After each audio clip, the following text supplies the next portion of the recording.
What are you doing? Oh, I didn't see you guys there. If you guys want to learn how to do a proper tricep dip, we're gonna teach you how to do that in this video. Let's jump right into it. As usual, guys, we like to start with 3 common mistakes of this exercise to help you learn better. So the first is not knowing the difference between a chest dip and a tricep dip. A lot of people have no clue what they're doing and they just kind of rep it out and hope for the best. So the simplest way to explain this is if you lean back and you get a normal kind of push down movement, which is this, you're gonna be doing a tricep dip. Whereas the second I lean forward and transition, you're gonna get a lot of lower chest work from this movement. So you can use this to your benefit, but it's important that you make sure you know what you're hitting. If you're wanting to hit chest, lean forward, go for it. But if you did chest yesterday and you're trying to heal up, I recommend sitting back, posturing up, and doing that tricep dip. As you guys can see, we're showing the differences right here. So it's very noticeable, 1 to the 2, and it takes some time getting used to both movements, but it's important you just play around, practice, and get to know your dips. All right, guys, so number 2, the amount of people that haven't earned an actual dip that try to do them is absolutely crazy. If you can get a proper full range of motion and do a full rep, I highly recommend sticking to either a bench dip variation, or actually using the assisted dip. Leave your ego at the door and make sure you're getting proper reps to get the most out of this exercise. Number 3 is simply, I just like to call it the elbow killer. Every time I see this, I cringe, I wince. Oh, I hate this so much. Some people actually posture themselves all the way up and they hyperextend that elbow right through. This is already harsh enough on the elbow. Most tricep movements you're gonna be feeling a little bit there, especially if you have issues with tennis elbow, but when people lock it out hard like this and they kind of snap it in, that's putting so much stress and strain on that elbow. You're gonna cause an injury, you're gonna cause discomfort. It's not needed. Instead, I recommend getting a full lockout and stopping a couple millimeters, that's the Canadian in me, before full lockout.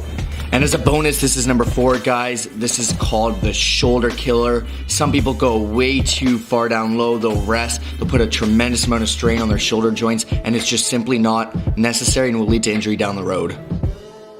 Before we show you guys 3 variations for muscle gain, you guys can click first link in the description below, a free form guide. It's over 20 pages with every exercise to help you guys out. All right, first variation, we got the assisted dip. This is my personal favorite because you can adjust it based on how fatigued those triceps are. We've all been there where we've crushed them real hard, so we need a little bit of help. This is a great machine for that. Moving into number 2, we got none other than the bench dip. There are a ton of variations you can do inside this exercise, so feel free to Google some things, play around, have fun with it. It's a really great kind of build-up exercise to get you kind of warmed up to do that full-on dip. So if you're a little bit heavier and you need some extra practice, this is how you do it. Number 3, this is for the pros only, is the weighted dip. I really wouldn't recommend doing these, so you can do about 15 really clean dips, then you can consider adding weight.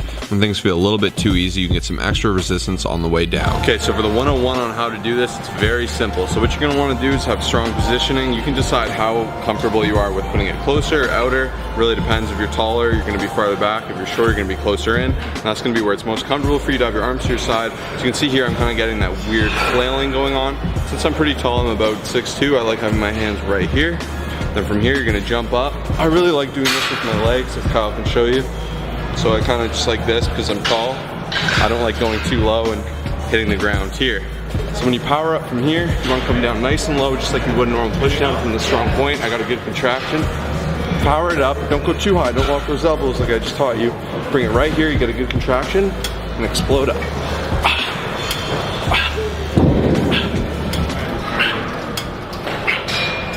Breathing is so important for this. If you breathe, you'll be able to rep out way more.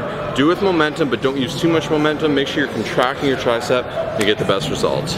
All right, thanks for giving us a couple minutes of your time. Hopefully we're gonna save you guys some injury, teach you how to do things properly so you can get bigger, faster, make those results as quick as possible. That's what Colossus is all about. So if we helped you out, it'd help us out. If you could smash that like button and subscribe, it means the world. Thanks so much for checking in, and we'll see you in the next video. We got a ton of these how-tos, so make sure to check out our channel, go through our playlist to fix your form in any way possible. Peace.